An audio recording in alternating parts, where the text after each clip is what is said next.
Hello. Today we're going to go ahead and talk about spawners and how to get your own XP farm in Origin Realms. Spawners on Origin Realms are slightly different from what you'd find in vanilla Minecraft or any other servers for that matter. While it is possible to obtain your own spawner, it'll take a few items. The first thing you're going to need are spawner fragments. You can get these from different dungeons you can find around the resource world, and then mining up the spawners you find. When you mine the spawners, there's a good chance you'll get a random number of spawner fragments. I'm not sure the exact number, but I know it's between 0 and 9. Random chance, of course, and then you can increase the odds of getting spawner fragments and getting more with the fortune. I will note that Silk Touch does not work on spawners. You'll get spawner fragments, but you won't pick up the entire spawner unless it's one that's already been crafted by a player.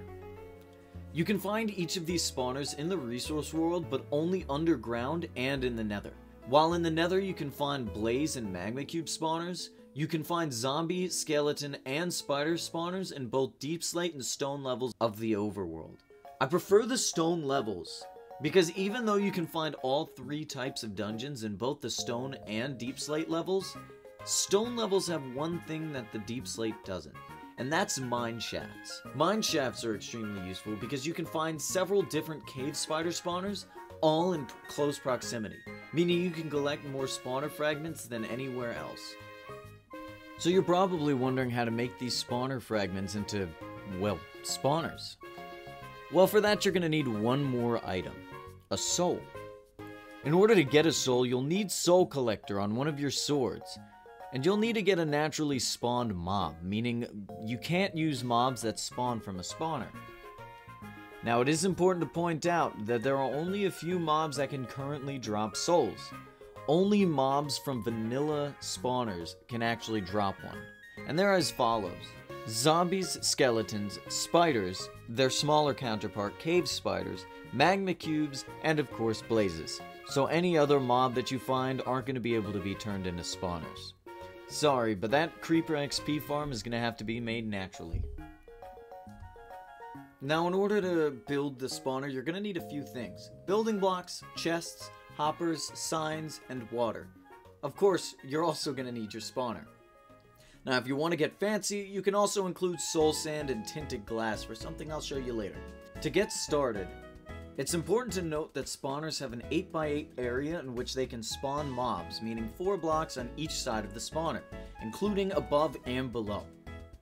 So if you're going to want to make a 9x9 area, this way you can have the center of the spawner in that area.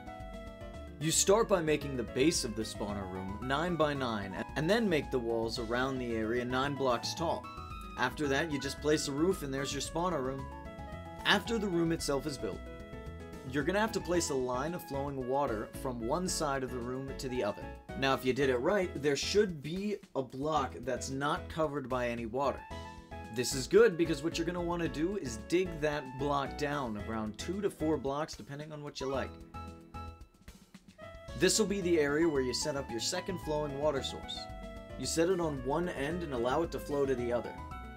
You'll note that it does stop a bit early, but that's fine. All you have to do is dig down a couple of blocks, right where the source ends, and then it should continue flowing. From here you can go out of 1 to 2 designs.